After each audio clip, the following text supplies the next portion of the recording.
My name is Randy Eggert, and this is for the class Grammar and Stylistics. In this presentation, we'll be talking about writing in conversation, or better put, writing as conversation. The idea is that writing is a conversation. The principles that go into a conversation are the same principles that go into writing, like a novel, such as Moby Dick, where we can imagine that this guy Ishmael, this old ship cook, is just telling us a story, right? It's the same idea. But there are going to be some differences, and we'll talk about those differences as we go. Now, I want to start, though, by pointing out something about logic and conversation. This is something that goes way, way back, clear back to Aristotle, that people were frustrated when you would say things like boys will be boys. If the person you say that to is logically minded, they're going to get kind of huffy about it and say, that's a tautology, right? And that idea is that conversations proceed illogically. That's what logicians tell us. And that's what logicians have been telling us for millennia now, which leads us to a dilemma that either there's something wrong with logic or there's something wrong with conversation or conversationalists, right? It's the horns of a dilemma. And it wasn't until the 20th century, and really the second half of the 20th century, that somebody came along and was able to explain it in terms that we all could understand why this really isn't a dilemma. So when there's a horns of a dilemma, best thing to do is go right down the middle. And so he pointed out, this is H.P. Grice, one of my own personal heroes. He was coming from a background of logic, and he said there's nothing wrong with logic or with language. But the problem is in thinking that everything communicated in a conversation is actually said. And his insight was that a lot of what we communicate in a conversation is left unsaid. We have to infer it as the hearers, or in the case that we're going to be talking about, as readers, that a lot more is communicated than is said. And he said, well, we got to think about, though, how does that work, though? And it works because we're cooperating.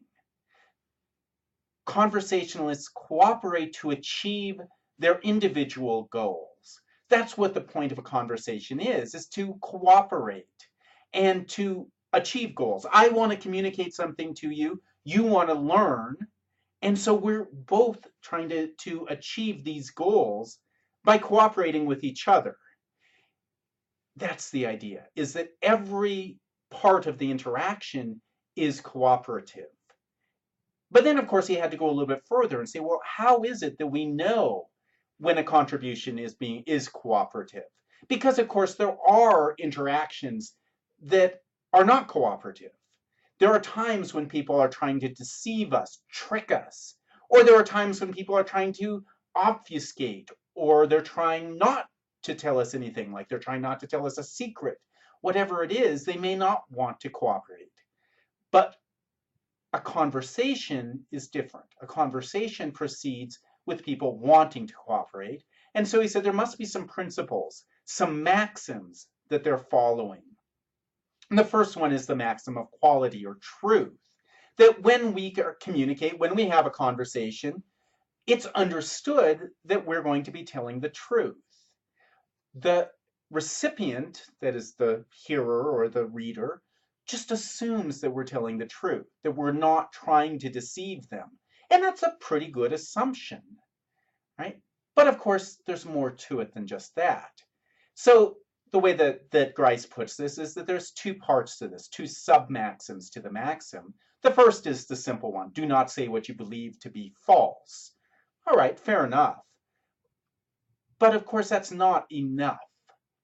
Do not say that for which you lack adequate evidence. I may, in my heart of hearts, believe something, but if I don't have a good reason for believing it, I shouldn't go around saying it.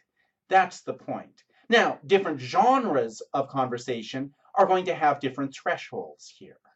If you're just sitting around gossiping with your friends, the threshold might be pretty low for what counts as adequate evidence. Still going to hold people to it. You don't want them just to say something, for the sake of saying it. You expect them to believe it, but also to have good reason for believing it.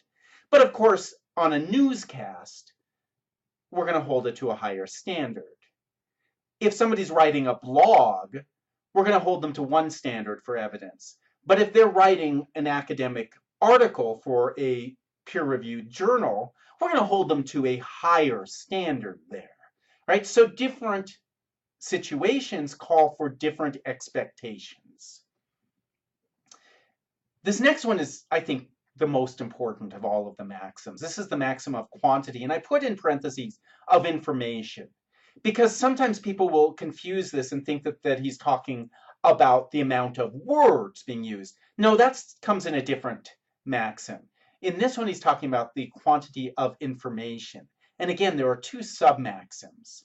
The first is make your contribution as informative as necessary, right? So here, I could imagine, you want to know something and I want to explain it to you.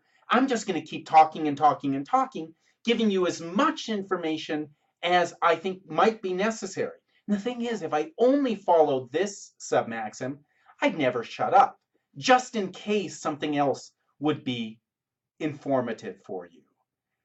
So there's the other side too.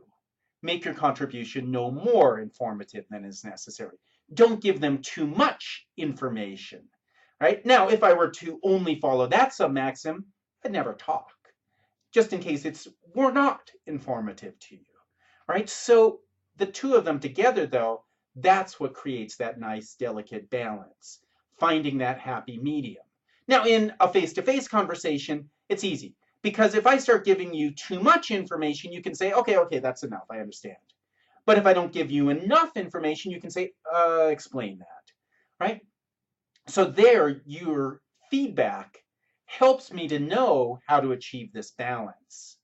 But in writing, we don't have that. And that's why writing is more difficult than face-to-face conversation.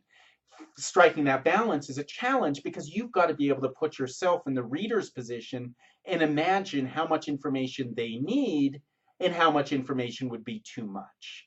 And of course, we all know people who give us too much information, and we all know people who don't give us enough information. As long as it's face-to-face, we're fine. But as soon as they start trying to tell us something, say in a letter or an email or something like that, then it gets more frustrating, because they're not very good at knowing either where to stop or where to keep going. Maxim of relation, this is a really easily stated one. It's just be relevant. Don't give me something I don't need, right? But again, the tricky thing here is showing the reader or our conversational partner why it's relevant.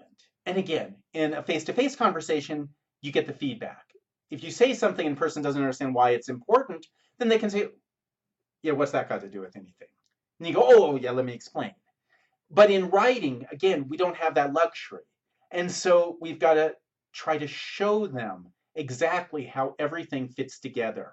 Okay, so the last of these maxims is the maxim of manner or clarity. There's 4 sub-maxims: avoid obscure expressions, avoid ambiguity, be brief, and be orderly. The first one, avoid obscure expressions. Don't use fancy vocabulary to try to impress someone. That's the point here. Don't use something fancy when something simple would do. If you're going to use jargon, and there's nothing wrong with using jargon, but you got to make sure that your reader or your hearer knows what the jargon means. Avoid ambiguity. I think this one's kind of an obvious one, and I'm not going to spend any time talking about it. Be brief. So this one seems similar to the maxim of quantity, except here we're talking about the quantity of words, not the quantity of information. In other words, if you can say something in 2 words instead of 3, opt for 2. And then be orderly. We all have certain expectations about the order that information is going to come in. And if you violate those expectations, you're going to confuse people. So I want to conclude this by saying that the writer and the reader work together to create a coherent piece. And that's the point, is that in a conversation, a face-to-face conversation, we've got the luxury of instantaneous feedback. We don't have that in writing, but the same principles apply. But we have to be a little bit more conscious of them. But at the same time, we can still rely on them. And part of the genius of Grice was he recognized that all of these could be manipulated.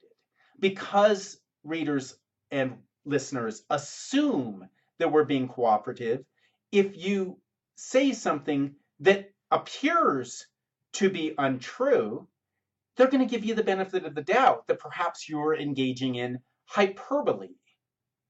And if you say something that seems to be too little information, they're going to give you the benefit of the doubt and assume that you know that they can work it out on their own, that they can put it together on their own. And when you give them more information than it appears they need, they're going to assume, oh, I must need that for some reason, right? So all of these times, they're assuming that you're being cooperative. If you say something that appears to be irrelevant, they're going to try to figure out how it is relevant. So the reader is working with you. And I want you to think about that as a writer, that the reader is always on your side in the sense that they want to understand what you're saying. And they're only going to get frustrated if they can't figure it out. They're going to assume you're being relevant, but if they can't see how, then they're going to get frustrated. They're going to assume that you're giving them enough information, but not too much information. And if they feel like you're giving more or less than they need, then they're going to get frustrated. So they're going to give you the benefit of the doubt only so far. They're working together with you, but you've got to pull your share and they're going to pull their share, right? So we're both in this together, composing this piece together. That's what writing is about.